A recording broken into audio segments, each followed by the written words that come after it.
Pada video kali ini kita akan membahas mengenai pengaruh kalor terhadap zat. Kalor dan perubahan zat. Yang pertama kita bahas mengenai kalor jenis. Kalor jenis suatu zat didefinisikan sebagai jumlah kalor yang diperlukan untuk menaikkan suhu 1 kg suatu zat sebesar 1 Kelvin. Kalor jenis menunjukkan kemampuan suatu benda untuk menyerap kalor. Semakin besar kalor jenis suatu benda, semakin banyak jumlah kalor yang dibutuhkan untuk menaikkan suhu zat tersebut. Maka, waktu yang dibutuhkan untuk menaikkan suhu zat akan semakin lama jika dibandingkan dengan kalor yang kalor jenisnya lebih kecil. Kalor diukur dengan alat yang bernama kalorimeter. Rumusan kalor atau jumlah kalor sama dengan Q sama dengan mc delta T, di mana Q adalah jumlah kalor yang dibutuhkan atau dilepaskan, satuannya joule, M adalah massa zat, satuannya kilogram, C adalah kalor jenis zat, satuannya joule per derajat Celcius, delta T adalah perubahan suhu atau satuannya derajat Celcius. Nah, kalor jenis ini yang kita bicarakan disimbolkan dengan huruf C kecil. Lalu kapasitas kalor. Kalau tadi disimbolkan kalor jenis adalah C kecil, kalau sekarang kapasitas kalor disimbolkan dengan C besar. Kapasitas kalor suatu benda adalah jumlah kalor yang diperlukan atau dilepaskan jika suhu benda tersebut dinaikkan atau diturunkan 1 Kelvin atau 1 derajat Celcius. Kapasitas kalor dirumuskan menjadi C sama dengan Q per delta T atau C sama dengan M kali C kecil, di mana C adalah kapasitas kalor, satuannya joule per derajat Celcius. Terus Q sama dengan jumlah kalor yang dibutuhkan atau dilepaskan, satuannya joule. M adalah massa zat, satuannya kilogram. C adalah kalor jenis zat. Dan delta T adalah perubahan suhu.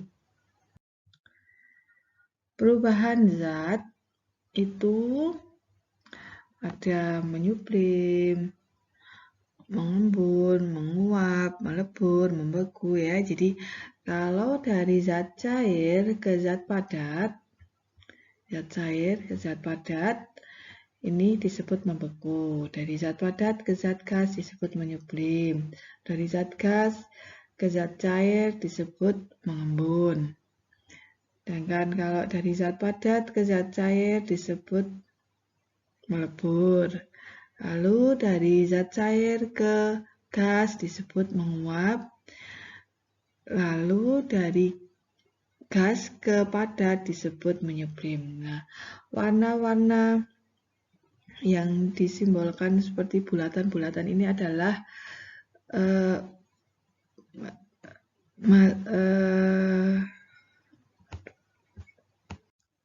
partikel-partikel dari penyusun zat tersebut. Misalnya ini zat cair, partikelnya agak renggang, lalu zat gas itu padat partikelnya, maaf ini zat padat, terus zat gas itu agak banyak dan cara interaksinya tidak saling berdekatan ya, beda dengan zat cair dan zat padat. Yang paling saling terikat adalah zat padat. Nah, terdapat sejumlah kalor yang dilepaskan atau diserap pada saat perubahan wujud zat, tetapi tidak digunakan untuk menaikkan atau menurunkan suhu. Kalor ini disebut dengan kalor laten atau namanya L. Sehingga kalor laten didefinisikan sebagai kalor yang dibutuhkan atau dilepaskan oleh suatu zat untuk mengubah wujudnya per satuan massa. Dilambangkan Q sama dengan M kali L. Melebur itu adalah perubahan wujud dari zat padat ke zat cair. Titik lebur adalah suhu pada waktu zat melebur. Kalor laten lebur atau kalor lebur adalah kalor yang diperlukan untuk mengubah wujud 1 kg zat padat menjadi cair. Kalor laten beku atau kalor beku adalah kalor yang dilepaskan untuk membeku. Untuk zat yang sama, kalor lebur sama dengan kalor beku. Kalor lebur atau kalor beku disimbolkan dengan Lf jika banyaknya kalor yang diperlukan oleh zat yang masanya m kg untuk melebur adalah Pi Joule, sehingga formulanya adalah Q sama dengan M kali Lf, di mana Q adalah jumlah kalor yang dibutuhkan atau dilepaskan, satuannya Joule, M adalah massa zat, satuannya kilogram, dan Lf adalah kalor lebur zat, satuannya Joule per kilogram. Kita lanjutkan ke kalor laten uap atau kalor didih adalah kalor yang diperlukan untuk mengubah 1 kg zat cair menjadi uap pada titik didih normalnya. Kalor laten embun atau kalor embun adalah kalor yang dilepaskan untuk merubah wujud 1 kg uap menjadi cair pada titik didih normalnya. Untuk zat yang sama, kalor didih sama dengan kalor embun. Kalor didih atau kalor embun disimbolkan dengan Lp jika banyak kalor yang diperlukan oleh zat yang masanya m kg untuk menguap adalah Q Joule. Sehingga formulanya adalah Q sama dengan M kali Lv, di mana Q adalah jumlah kalor yang dibutuhkan untuk atau dilepaskan, satuannya Joule, terus M adalah massa zat atau kilogram, Lv adalah kalor lebur zat, satuannya Joule per kilogram. Nah, skema kebutuhan kalor pada perubahan zat ini disimbolkan pada grafik di sebelah kiri ya. Grafik di samping merupakan grafik yang menunjukkan perubahan wujud zat serta kebutuhan kalor setiap fase berdasarkan kenaikan suhu. Yang pada kasus di samping adalah zat cair yang digunakan adalah air ya. Ini ada fase yang pertama itu misalkan ini suhu dari minus 40 atau berarti ini minus 30 ya. Minus 30 derajat ini Celcius, ini waktunya ya. Itu sampai 0 derajat itu kita memakai formula Q sama dengan MC delta T, di mana M adalah massa S, C adalah kalor jenis S, delta T adalah perubahan suhu dari min 30 sampai 0 derajat ya. Tuh. Dari es ke cair itu fase kedua dan ketiga. Nah, ini lanjut ke fase yang kedua sampai ketiga. Ini merupakan fase perubahan wujud dari es ke cair atau mencair ya. Jadi di sini itu kita butuh Q-nya sama dengan M kali Lf atau massa kali kalor lebur ya di sini. Dari fase yang di sini adalah Q sama dengan M kali Lf. Lalu ada fase cair ya. Fase cair itu memakai formula Q sama dengan M kali C kali delta T, di mana M-nya adalah massa air, C-nya kalor jenis air, dan delta T adalah perubahan suhu yang di antara 0 derajat sampai 100 derajat. Lalu di fase ketujuh ke fase 8, artinya di sini adalah fase perubahan wujud dari zat cair menjadi gas atau menguap, sehingga nanti kalor yang diperlukan diformulasikan sebagai Q sama dengan M kali Lv, yaitu massa kali kalor uap. Nah, setelah itu nanti kalornya berubah menjadi uap ya, wujudnya ya. Jadi gasnya itu menjadi uap. Jadi kalornya itu adalah Q sama dengan M kali C kali delta T, di mana M di sini adalah massa dari uap, C-nya kalor jenis uapnya, lalu delta T ya nanti perubahan suhunya dari misalnya ini dari 130 derajat sampai berarti 130 dikurangi 100 ya. Kalau tadi delta T yang di fase S, yaitu 0 dikurangi min 30 misalnya. Ya.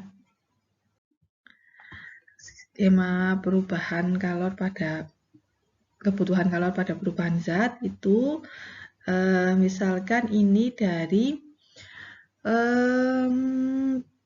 mencairkan sejumlah es yang bermasa M dari min 12 derajat Celcius sampai 20 derajat Celcius.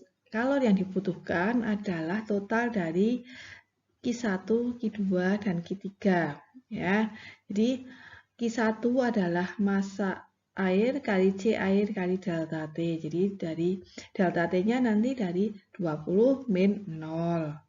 Lalu Q2 adalah massa S kali kalor lebur S. Massa S-nya nanti diketahui berapa, kalor lebur S biasanya sudah diketahui.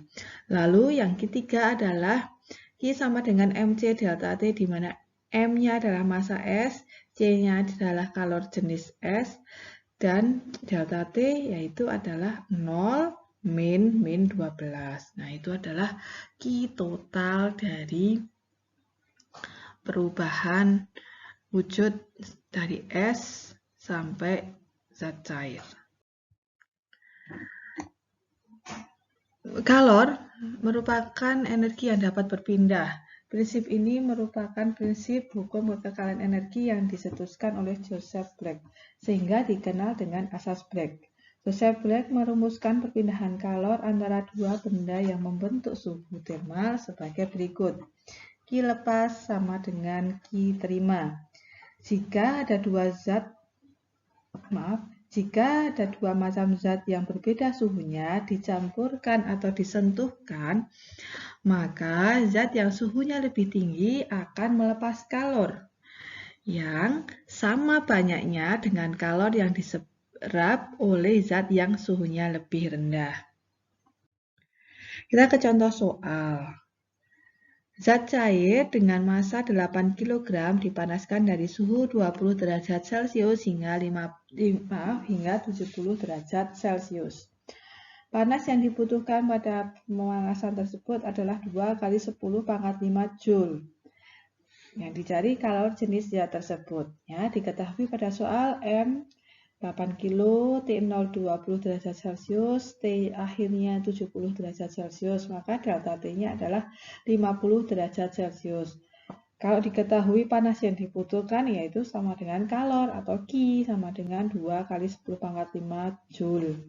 Yang ditanyakan C, kapasitas kalor jenis zat. Kalor jenis zat dilambangkan dengan C kecil. Kalau C besar adalah kapasitas kalor. Yang di sini hanya ditanyakan kalor jenis, berarti C kecil.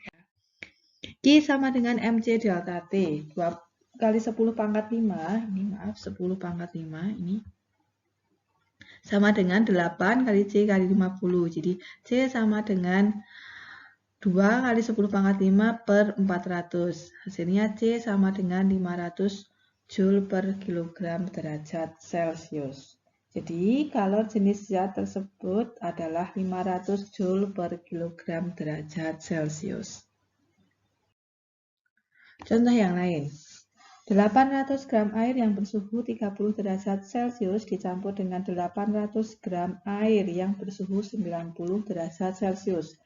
Jika kalor jenis air adalah 1 kilokalori per gram derajat Celcius, berapakah suhu akhir campuran tersebut? Diketahui MA1 adalah 800 gram, T1 30 derajat.